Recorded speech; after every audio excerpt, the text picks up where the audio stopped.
One good day you come back and decide to make your own manga. We don't know which word I took. And right away you jump on your notepad and bam, 10 pages of synopsis and 4 chapters already ready. Even Kishimoto seems like an amateur.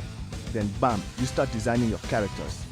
You start drawing your strong, stylish, charismatic, handsome character, dressed like never before, with a good catchy music. It's like we're in the middle of a battle in Naruto. Degenerate script? Anyway, here it is, that's what you imagined. Here's what you drew. It looks like an alien. Yeah, I know, it's very frustrating.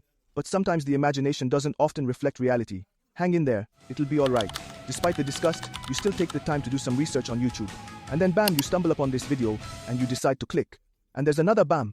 I don't know why there are so many bams in this script. It's weird.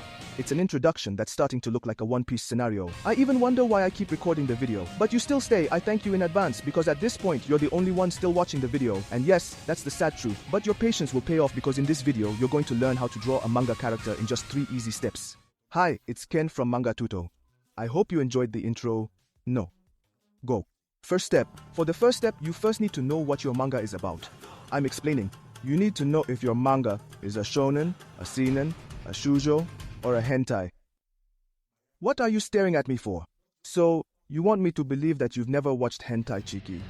I said, after defining the genre of your manga, we move directly to step 2. For this step, you now need to reread your 10 chapters of synopsis to determine the universe of your manga.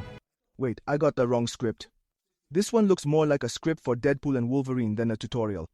Oh! Oh, hello. And you, get lost. Well, actually, we'll manage. So, I was saying, this will help you understand the universe. There are different universes. Let me explain. You need to know that when you draw a character for your manga, you first have to understand what your manga will be about. For example, we have on one side the fantasy universes, which are governed by no laws of the real world. That is to say, a completely crazy world where anything goes, like fairy tale Boku no Pico. Damn! Let me finish. Black Clover me when I reincarnate as a bird. And on the other side, the universe is based on the laws of the real world. One Punch Man, Attack on Titan, Parasite, The Book of Death. What? Well, French Death Note, you got it. Step 3. You need to ask yourself this question. Should my character be tall like Zoro or short like that Nabo from Asta? And also, will he be muscular like Saitama or skinny like yourself? Ah, what? I'm not skinny? Okay, that's your problem. Keep in mind, your main character must stand out from the other characters in your manga. Let me explain.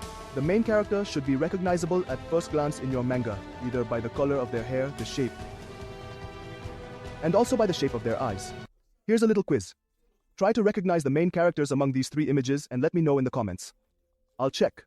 Well, I think we've covered everything. The rest is just details. The important thing is to understand the significance. I think there's a redundancy of words in the script. But who wrote this nonsense? Anyway, let's move on to the design of our hentai. Sorry, I meant our character.